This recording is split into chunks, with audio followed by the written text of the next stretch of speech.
voice deepens, and I hear a smug hardness in her reply. I feel proud of myself. I'm making good money. There is a mean old man buying a young teenage girl. I am laughing, relishing the thought that she will suffer. She is looking at me in despair, and I'm just enjoying it. This shocked me. I expected Yvette to condemn the slave trader, to show mercy or at least pity. Instead, she relished the inevitable suffering of the young slave girl in the hands of a lecherous old man. I struggled to make sense of her callous disdain. Where had it come from? How could someone as compassionate as Yvette, the woman her friends and family looked to for kindness and wisdom, suddenly turn so cold? How could such a cruel past life still have a hold over someone as lovely as Yvette? Souls evolve, but how? This session with Yvette began an obsession.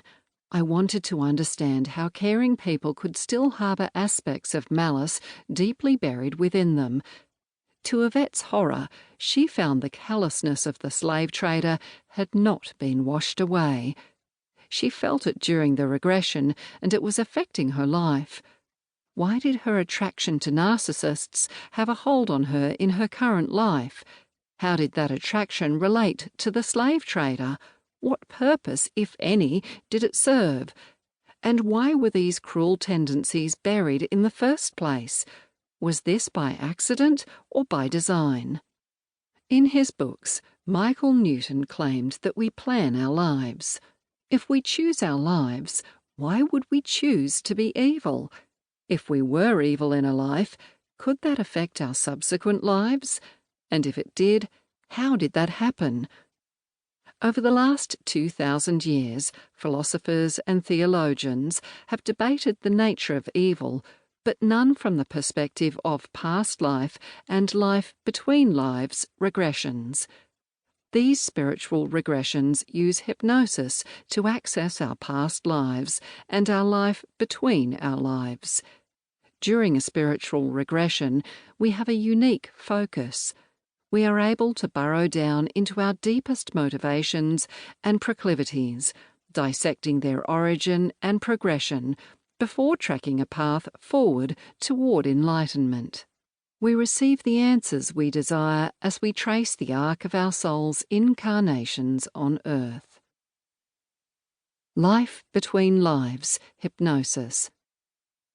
Our life between lives, also known as the afterlife, has many dimensions and contains our spiritual home.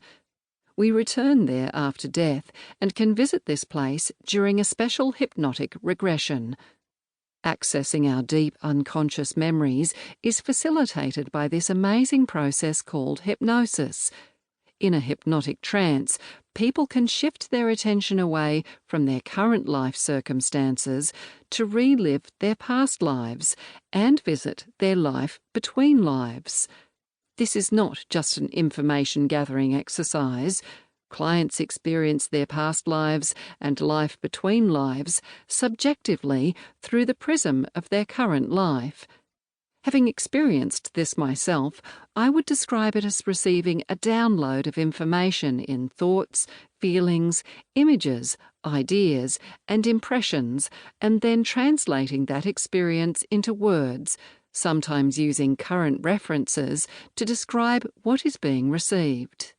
Although clients access their past lives and life between lives with the knowledge and experience of their current self, this is not a thinking process. The information is received. I always ask for the first thing they get, as later thoughts can be the result of analysing with the conscious mind. I help clients attain a focused and receptive state of presence through hypnosis.